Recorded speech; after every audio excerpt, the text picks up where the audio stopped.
Imagina ser o melhor time da NBA durante toda a temporada e ser eliminado logo na primeira rodada dos playoffs.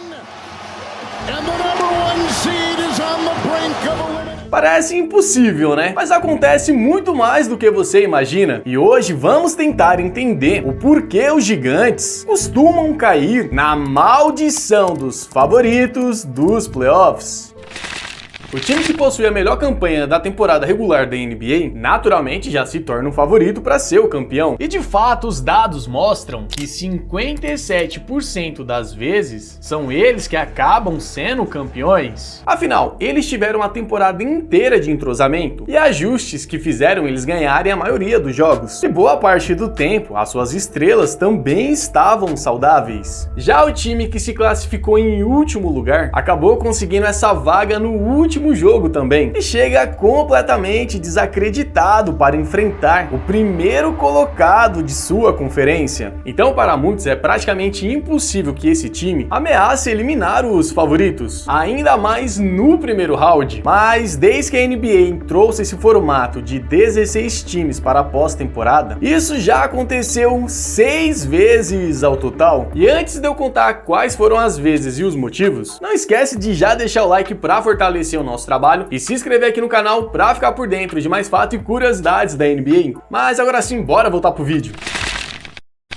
We Believe dos playoffs de 2007, um dos maiores vilões para a maldição do primeiro colocado é ter um time que é a sua criptonita. Não importa o quão forte você seja, sempre terá uma fraqueza, como foi o caso do Dallas Mavericks versus Golden State Warriors em 2007. E essa série ficou conhecida como I Believe, pois de fato era uma luta travada entre Davi e Golias, já que o Dallas tinha feito a melhor campanha da NBA e a sua estrela Dirk Nowitzki tinha sido eleito o MVP da temporada regular, enquanto o Golden State tinha se classificado em último lugar com apenas 42 vitórias, e não contava com nenhum All-Star em seu elenco. Mas o técnico Don Nelson criou uma estratégia que fez até mesmo esse gigante cair, e foi basicamente como uma história bíblica, onde o pequeno se aproveitou da sua agilidade para vencer, usando uma estratégia de small ball, onde o time da Califórnia conseguia ser muito mais rápido no ataque, deixando a defesa do time do alemão perdido em quadra, sem ter uma resposta para suas ágeis investidas à cesta. E na defesa eles também conseguiram colocar pressão, e isso fez com que o gigante de Dallas fosse eliminado no primeiro round com apenas 6 jogos, sendo um total banho de água fria no torcedor do Mavs, que sonhava em ter o seu primeiro título após uma campanha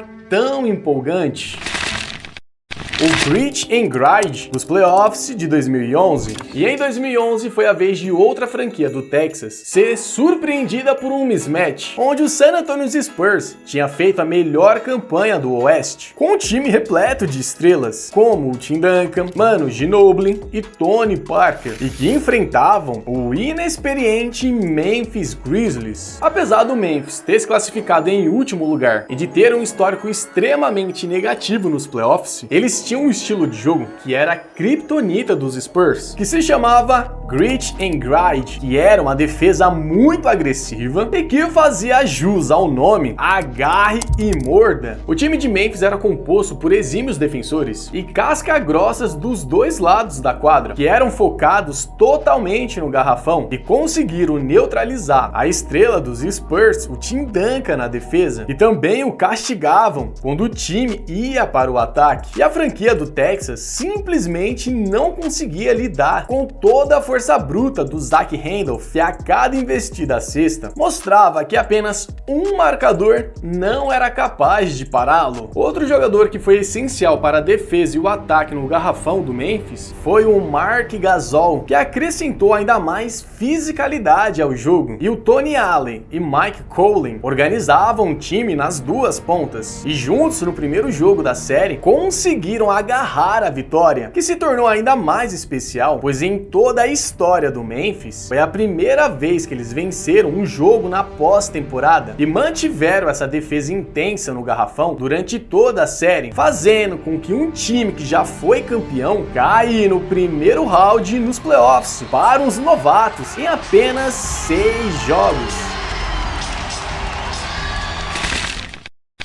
lockout de 1999. Esses dois últimos casos, de fato, foram de times inferiores conseguindo uma vitória em um time grande, mas em 1999 a NBA teve uma temporada encurtada devido a uma greve de jogadores, e o New York Knicks foi um dos times mais prejudicados nesse ano. Isso porque, além dessa temporada ter apenas 50 jogos, algumas de suas estrelas se lesionaram também, e isso fez com que eles caíssem para a última posição dos playoffs, e tendo que enfrentar logo de cara o Miami Heat de Alonzo Mourning. A verdade é que o New York Knicks era sim um super time, porém as lesões e o encurtamento da temporada os colocaram na 8ª posição na Conferência Leste. Mas quando o Patrick Ewing, Larry Johnson e Latrell Sprewell estavam saudáveis, eram de fato os verdadeiros candidatos ao título. E o Miami Heat até tentou avançar para a próxima fase, conseguindo forçar um jogo 5,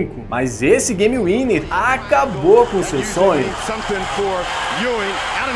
Houston ducks under, got it, with 8/10 left. He is the hero. E essa foi a primeira vez que as lesões se tornou algo negativo para os rivais. Afinal, o time de Miami, logo no primeiro round, teve que enfrentar de fato o contender do campeonato. E a maior prova disso é que o New York Knicks conseguiram chegar nas finais da NBA naquele ano, mas acabaram sendo derrotados pelas Torres Gêmeas do San Antonio Spurs.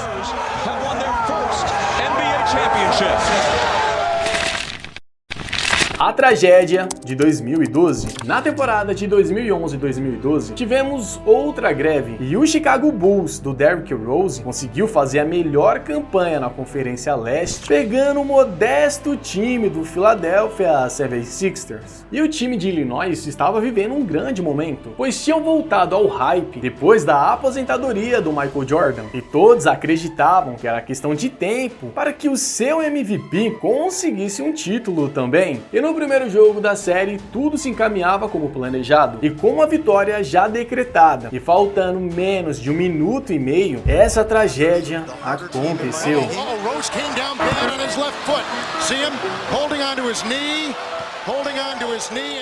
Depois dessa grave lesão, o time de Illinois não conseguiu mais fazer frente com os últimos colocados dos playoffs e acabaram sendo derrotados em 6 jogos no primeiro round, sendo a maior tragédia e quebra de expectativa da história da liga.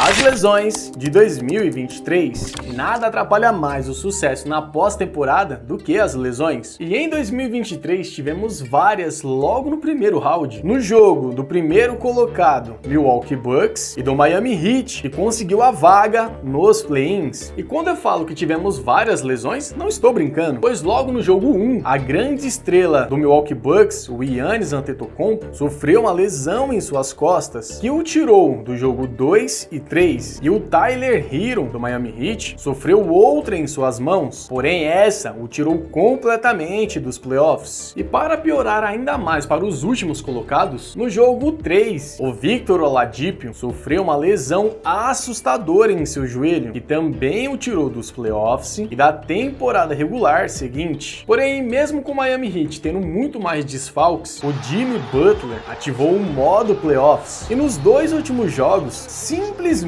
incendiou as partidas, onde no jogo 4 anotou os surreais 56 pontos, e no último jogo conseguiu com essa bola levar o time para a prorrogação, e que posteriormente venceu o jogo e que praticamente varreram os grandes favoritos ao título.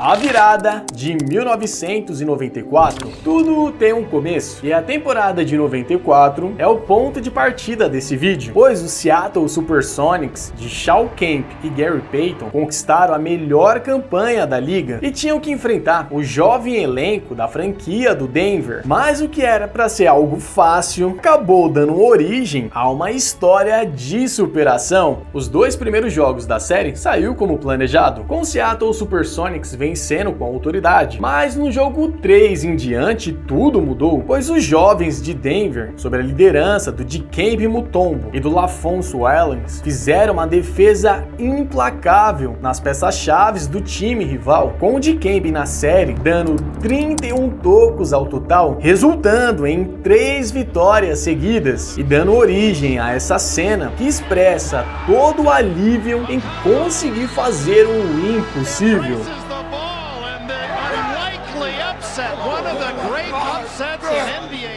Ao contrário das demais séries, essa não teve mismatches e nem lesões, mas sim do esporte nos mostrando a magia onde os pequenos, com trabalho duro, podem derrotar até mesmo os gigantes.